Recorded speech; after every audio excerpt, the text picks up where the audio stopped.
Bonjour, je suis Nicolas Rivron et je dirige un laboratoire à l'Institut de biologie moléculaire de l'Académie des sciences d'Autriche à Vienne.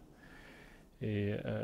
dans mon laboratoire, nous développons des modèles de l'embryon de souris et de l'humain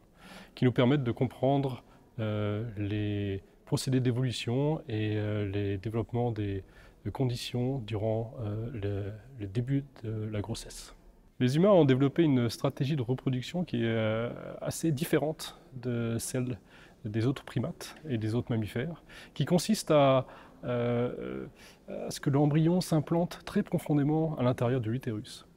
Et cette façon de faire le début de grossesse a été très important puisqu'il a permis d'augmenter la vascularisation, les échanges de nutriments et de gaz entre la mère et l'enfant.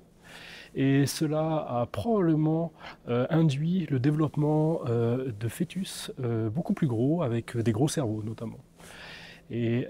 comme souvent au cours de l'évolution, si on a gagné d'un côté, on a perdu de l'autre, puisque ces grossesses sont devenues très fragiles au cours du temps. Et nous, dans le laboratoire, nous essayons donc de comprendre comment est-ce que ces fragilités apparaissent dans les premières semaines de l'embryogénèse,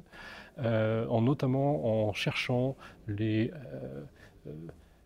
séquences de régulation de l'ADN, les facteurs de transcription et les programmes cellulaires qu'elles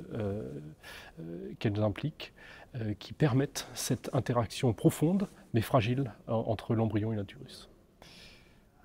Je suis très honoré et très content de recevoir ce prix puisqu'il va permettre de supporter des jeunes chercheurs en début de carrière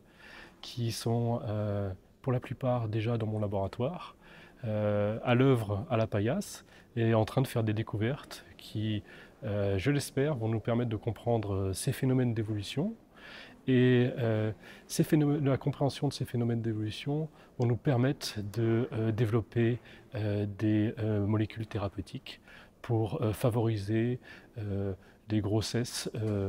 les plus optimales. Pour moi, d'un point de vue plus personnel, je suis très content de voir que la Fondation Charles de Forest a permis à l'Institut de France et aux académiciens de sélectionner des recherches qui se font à l'étranger, mais qui restent soutenues par la France.